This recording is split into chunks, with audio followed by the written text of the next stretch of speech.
1683년 비엔나 전투 당시 그때 다른 나라에는 무슨 일이 있었나요?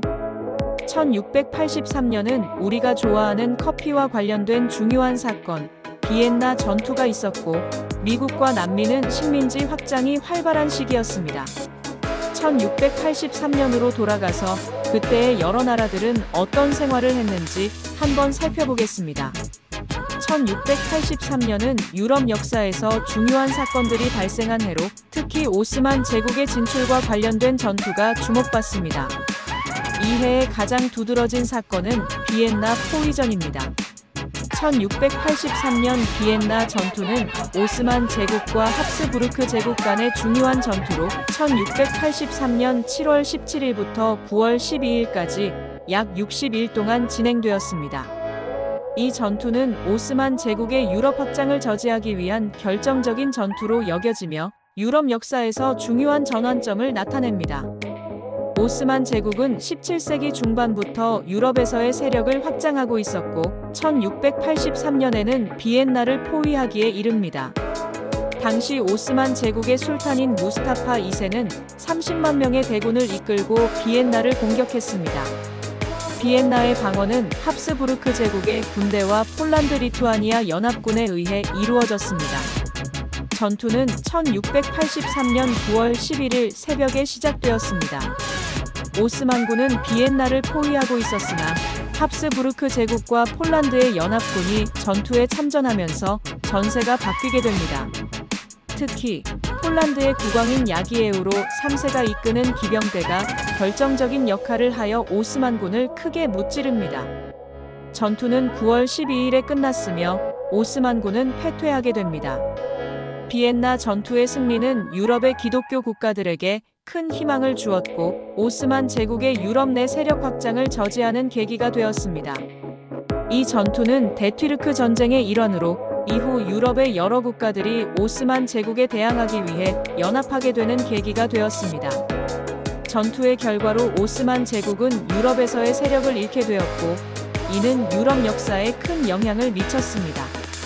전투의 배경에서 오스만 제국의 공격은 단순히 비엔나를 점령하기 위한 것이 아니라 유럽 전역에 대한 지배력을 확립하려는 전략의 일환으로 볼 수 있습니다. 당시 오스만 제국은 헝가리와 오스트리아를 포함한 중부 유럽의 주요 지역을 통제하고자 했습니다. 이 전투는 단순한 군사적 충돌을 넘어 기독교와 이슬람 간의 종교적 대립을 상징하는 사건으로 여겨졌습니다. 전투의 전개 과정에서 폴란드 리투아니아 연합군의 기병대는 특히 날개 달린 후사르로 알려진 기병대가 주목받았습니다. 이들은 전투에서 기동성과 전투력을 발휘하여 오스만군의 진영을 무너뜨리는 데 중요한 역할을 했습니다. 전투의 마지막 순간 소비에스키 왕은 왔노라, 보았노라, 그리고 정복했노라라는 유명한 말을 남겼습니다. 전투의 결과로 비엔나 전투는 오스만 제국의 세력 축소를 가져왔고 이후 17년간의 전투에서 합스부르크 제국은 오스만 제국에 대해 연전연승을 거두게 됩니다. 이 전투는 유럽의 정치적 지형을 변화시키고 오스만 제국의 쇠퇴를 가속화하는 계기가 되었습니다. 또한 이 전투는 유럽의 기독교 국가들이 단결하여 이슬람 세력에 맞서 싸우는 중요한 전환점을 제공했습니다. 또한 1683년 비엔나 전투는 오스트리아와 오스만 제국 간의 중요한 전투로 이 전투는 커피의 대중화에 중대한 영향을 미쳤습니다.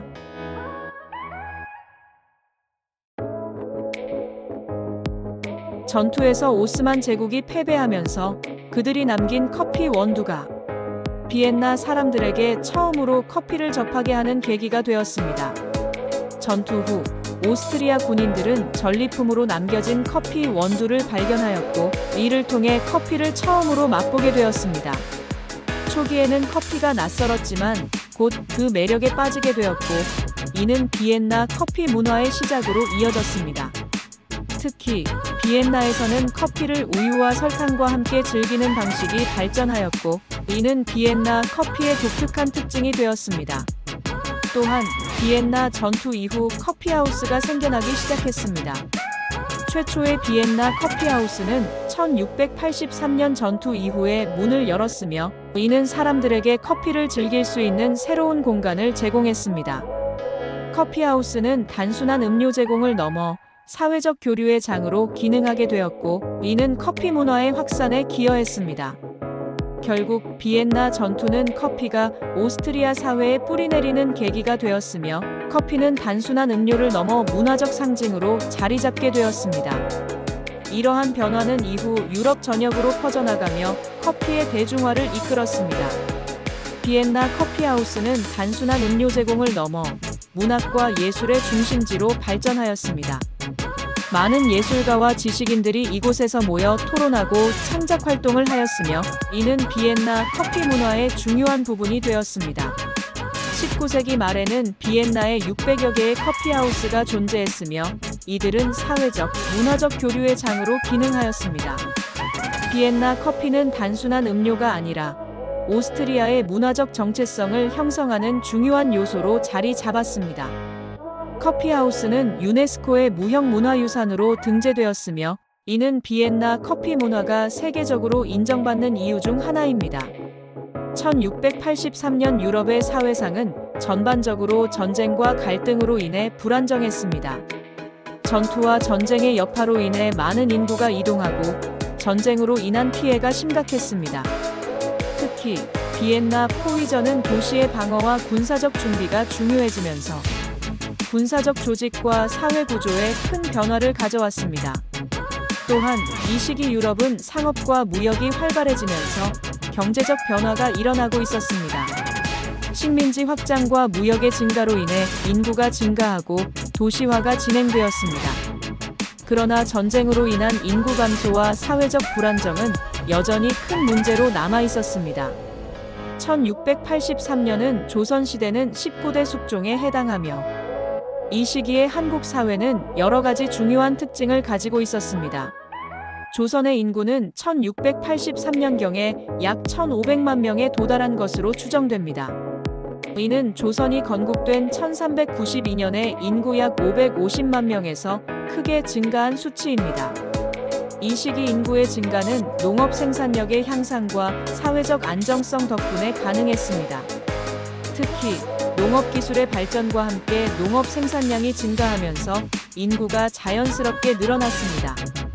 1683년에 조선 사회는 중앙 집권적인 정치 체제를 유지하고 있었으며 양반 계층이 사회의 주도적인 역할을 했습니다. 양반들은 정치, 경제, 문화의 중심에 있었고 그 아래에는 중인, 상민, 천민 등의 계층이 존재했습니다. 이 시기에는 유교가 사회의 주요 이념으로 자리 잡고 있었으며 교육과 학문이 중시되었습니다. 또한 이 시기는 외부의 위협, 특히 일본과의 관계에서 긴장감이 존재했던 시기이기도 합니다. 임진왜란 이후 조선은 일본과의 관계를 회복하기 위해 노력했지만 여전히 불안정한 상황이 지속되었습니다. 이러한 외부의 위협은 군사적 준비와 사회적 긴장을 유발했습니다. 경제적으로는 농업이 중심이었으며 상업도 점차 발전하고 있었습니다. 특히 시장이 형성되고 상업활동이 활발해지면서 상인 계층이 성장하기 시작했습니다. 이 시기에는 또한 다양한 농업 생산물과 수공업 제품이 거래되었고 이는 경제의 다변화를 가져왔습니다. 이러한 사회적, 경제적 배경 속에서 1683년의 조선은 인구 증가와 함께 사회 구조의 변화가 일어나고 있었던 시기였습니다. 1683년은 청나라가 대만을 정복하고 명나라의 잔존 세력을 소탕한 해로 이 시기에 청나라의 통치가 안정기에 접어들었다. 청나라의 지배 아래에서 중국의 인구는 급격히 증가하기 시작했으며 1683년과 1700년 사이에 인구 성장 속도가 두드러졌다. 1700년에는 인구가 약 1억 5천만 명에 달했으며 1794년에는 3억 1300만 명으로 증가하였다. 이러한 인구 증가는 농업 생산성의 향상과 사회적 안정성의 결과로 볼 수 있다. 청나라의 통치 아래에서 농업이 발전하고 상업과 무역이 활성화되면서 사회 구조도 변화하였다. 특히 만주족과 한족 간의 혼합이 이루어지며 다양한 문화가 융합되었다. 이 시기에는 또한 농민 반란과 같은 사회적 갈등이 있었지만 전반적으로는 청나라의 중앙 집권적 통치가 강화되면서 사회가 안정되었다. 일본은 1683년 에도 시대 중반에 해당하며 이 시기는 일본의 사회와 경제가 안정되고 발전하는 시기였다. 에도 시대는 평화로운 시기로 상업이 발전하고 도시가 성장하였다. 이 시기에 일본의 인구는 약 1000만 명에서 1500만 명 사이로 추정되며 농업 중심의 사회에서 상업 중심의 사회로 변화하고 있었다. 특히 상업과 무역의 발전은 도시의 성장을 촉진하고 상인 계층의 부상을 가져왔다. 일본 사회는 또한 엄격한 신분 제도가 존재했으며 사무라이, 농민, 상인, 공예가 등으로 나뉘어 있었다. 이러한 신분 제도는 사회적 안정성을 유지하는 데 기여했지만 동시에 사회적 갈등의 원인이 되기도 했다. 에도 시대의 문화는 또한 활발하게 발전하였으며 문학, 예술, 그리고 전통적인 일본 문화가 꽃을 피운 시기였다. 이처럼 1683년은 중국과 일본 모두에서 사회적 변화와 인구 증가가 두드러진 시기로 각국의 역사적 맥락 속에서 중요한 의미를 지닌다. 중국의 인구 변화에 대한 추가적인 정보로 18세기 동안 중국의 인구는 2배 이상 증가하였고 1770년 이후에는 증가율이 완화되었지만 여전히 인구 규모는 계속해서 증가하였다. 1850년경에는 인구가 약 4억 3천만 명에 달했다. 이러한 인구 증가는 사망률 감소와 농업 생산성 향상에 기인하며 특히 강희제, 옹정제, 권룡제의 통치 기간 동안 안정적인 사회 환경이 조성되었다는 점이 중요하다. 일본의 경우 에도 시대의 상업 발전은 특히 도쿄와 같은 대도시의 성장을 촉진하였으며 상인 계층의 부상은 일본 사회의 경제적 구조를 변화시켰다. 이 시기에는 또한 다양한 문화가 융합되며 예술과 문학이 발전하였다. 예를 들어 우키우에와 같은 판화 예술이 유행하였고 이는 일본의 문화적 정체성을 형성하는 데 중요한 역할을 하였다. 1683년은 미국 역사에서 중요한 사건들이 있었던 시기입니다. 이 시기는 유럽의 식민지 확장이 활발히 이루어지던 시기로 특히 영국, 프랑스, 스페인 등의 식민 세력이 아메리카 대륙에 진출하고 있었습니다. 1683년에는 특히 필라델피아 지역에서의 사건이 주목받습니다. 이 해에 독일의 퀘니히스베르크에서 온 독일 이민자들이 필라델피아에 정착하기 시작했습니다. 이들은 주로 종교적 박해를 피해온 개신교도들이었으며 그들의 이주는 미국 내 독일계 커뮤니티의 형성에 기여했습니다. 이 시기에 미국 사회는 다양한 민족과 문화가 혼합된 복합적인 사회 구조를 가지고 있었습니다. 유럽에서 온 이민자들은 각자의 문화와 전통을 가지고 있었고 이는 미국의 사회적 다양성을 형성하는 데 중요한 역할을 했습니다. 또한 원주민과의 갈등이 지속되었고 이는 식민지 확장과 관련된 여러 전투와 충돌로 이어졌습니다. 1683년 당시 미국의 인구는 약 25만 명에서 30만 명 사이로 추정됩니다. 이 인구는 주로 영국, 네덜란드, 스페인, 프랑스 등 유럽 국가에서 온 이민자들로 구성되어 있었으며 원주민 인구도 포함되어 있었습니다. 이 시기의 인구는 지속적으로 증가하고 있었고 이는 식민지의 경제적 발전과도 밀접한 관련이 있었습니다. 이러한 배경 속에서 1683년은 미국의 역사에서 중요한 전환점이 되었으며 이후의 사회적, 경제적 변화에 큰 영향을 미쳤습니다. 1683년은 남아메리카 역사에서 중요한 사건들이 발생한 시기로 이 시기에는 유럽의 식민지 세력 확장이 본격화되었습니다. 특히 스페인과 포르투갈의 식민지 확장이 두드러졌으며 이로 인해 원주민 사회와 문화에 큰 변화가 일어났습니다. 이 시기 남아메리카의 사회 구조는 유럽 식민 세력의 지배 아래에서 크게 변화했습니다. 유럽의 정복자들은 원주민들과의 관계를 통해 새로운 사회적 계층을 형성하였고 이는 종종 폭력적이고 착취적인 방식으로 이루어졌습니다. 원주민들은 토지와 자원을 빼앗기고 많은 경우 강제 노동에 시달렸습니다.